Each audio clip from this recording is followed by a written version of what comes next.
تو بہت سارے لوگوں نے پیچھے ہاتھ چھوڑ دیے.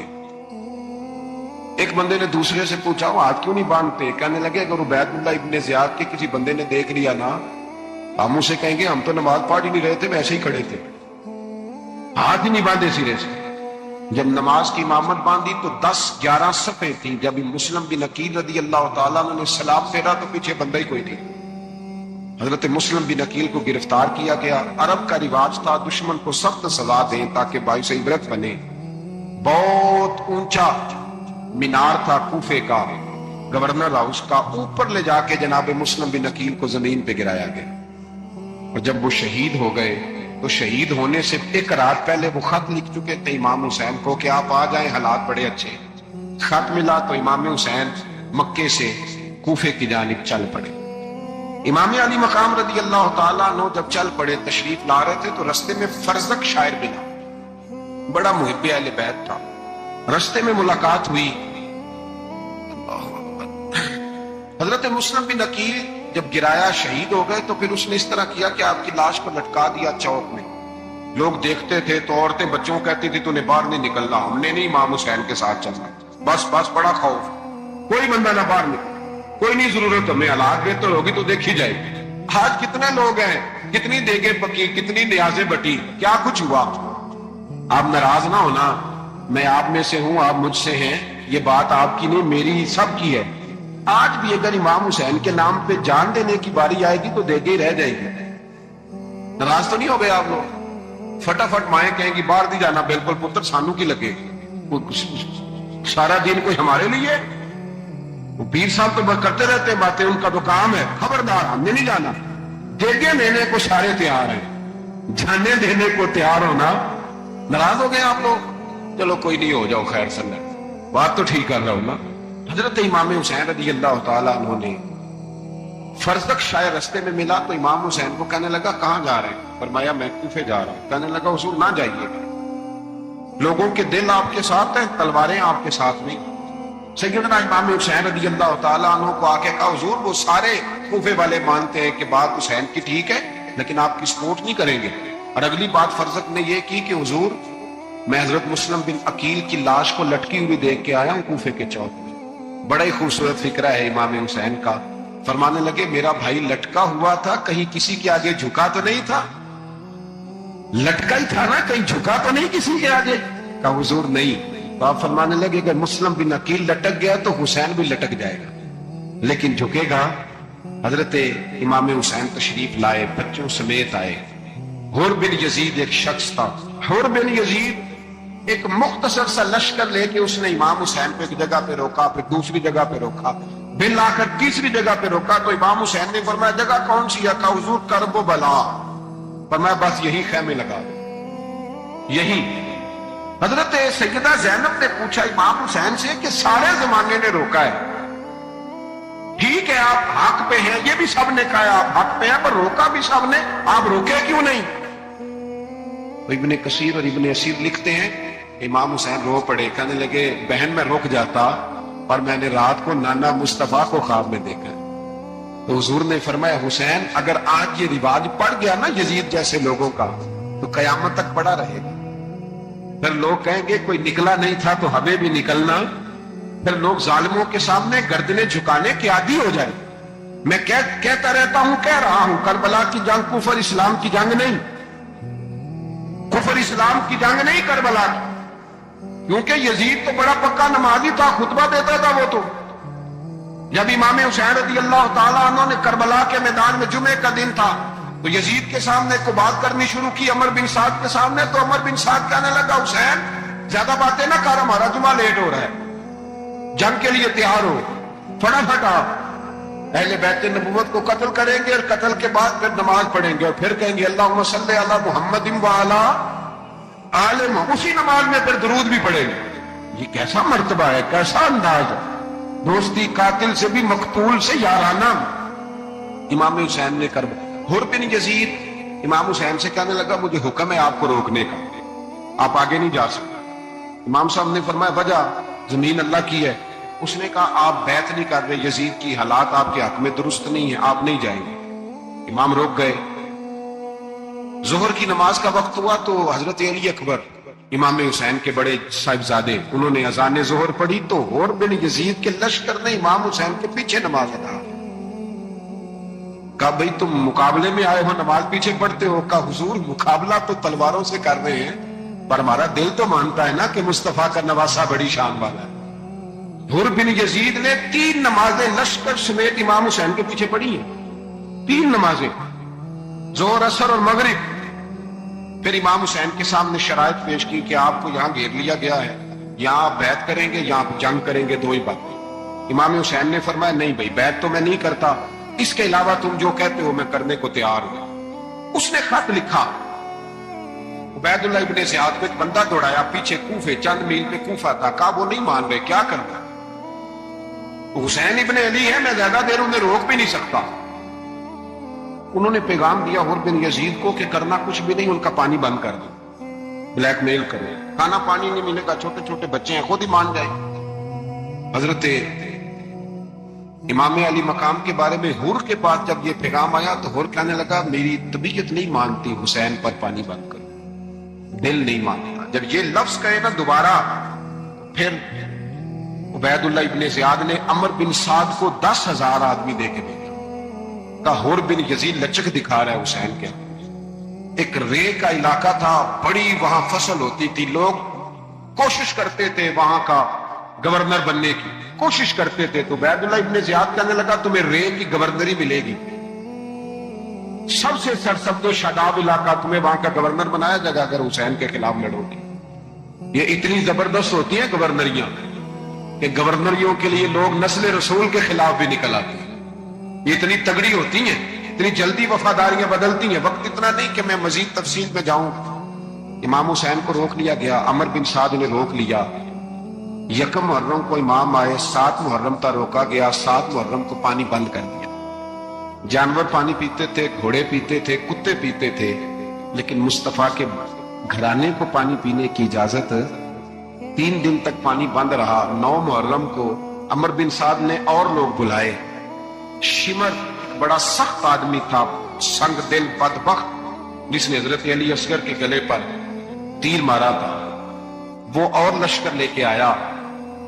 رات کو کہنے لگا امام حسین رضی اللہ تعالیٰ عنہ سے کہ بس بڑا ہو گیا، یہ 9-10 محرم کی درمیانی رات، یا آپ جنگ کریں گے یا آپ بیعت کریں گے، 2 ہی باتیں۔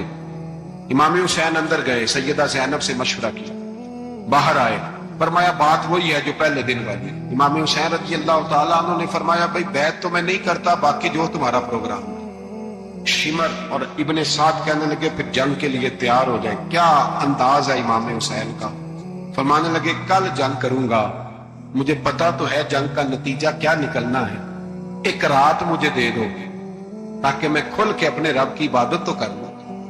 حسین نے جانا ہے، مجھے پتا ہے کل رزلٹ 72 اور 22,000 کا کیا، 1 رات مجھے دو، میں مالک سے راز نیاز تو کروں، میں گویا اس سے پوچھوں تو صحیح کہ مالک میرے والد بھی شہید ہیں، بھائی بھی شہید ہیں، نانا کو بھی دکھوں میں دیکھا ہے، تو اب میری باری ہے تو مالک میں حاضر ہوں، مجھے موقع تو دو، اس لیے کہ میرے نانا نے بدر میں بھی ساری رات عبادت کی تھی، صبح مجھے موقع دو۔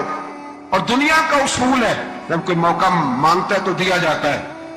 یہ دونوں کہنے لگے کوئی موقع نہیں۔ حر بن یزید پیچھے سے بولا، کہنے لگا نہیں، بدتمیزی نہ کرو، حسین کو موقع دو، تمہیں دینا پڑے گا۔ موقع دیا۔ حر بن یزید نے پھر منت کی، کہا حضور آپ مہربانی کرے مان جائیں۔ فرمایا ماننے والا کھاتا کوئی نہیں، یہ بڑا مشکل کام ہے بھائی، ضمیر کا سودا اب تو عام ہو گیا، بازار لگتے ہیں، ریٹ لگتے ہیں، اپنی اپنی چاہتوں پہ لوگوں نے اپنے اپنے انداز سجائے ہوئے ہیں۔ کوئی آدمی بس اچھے طریقے سے نام لے لے تو بس ہم اس کے پیچھے چل جاتے ہیں، اب تو عام ہو گیا یہ معاملہ۔ امام حسین نے فرمایا ہو ہی نہیں سکتا، ممکن ہی نہیں ہے۔ ساری رات عبادت میں گزری، ریاضت میں گزری، تہجد کا وقت ہوا تو گھر والوں کو بلایا، فرمایا دیکھنا تمہاری سی کی آواز نہ باہر آئے، خبردار سی کی آواز نہ آئے۔ اور امام زین العابدین سے فرمایا تو بیمار ہے، تو جہاد نہیں کرے گا، لیکن خیال رکھنا پیچھے بڑی قیمتی بات بتا رہا ہوں، ہماری بیویاں کسی کے گھر میت ہو جائے تو 4 دن بخار نہیں اترتا۔ امام علی مقام نے سیدہ زینب سے فرمایا تو بڑی ہے، میری بہن ہے، پیچھے سارے بچے ہیں، جوان ہیں، ان کے حوصلے تیری ذمہ داری ہے۔ صبح جنگ کا طبل بجنے لگا، فجر کی نماز پڑھی،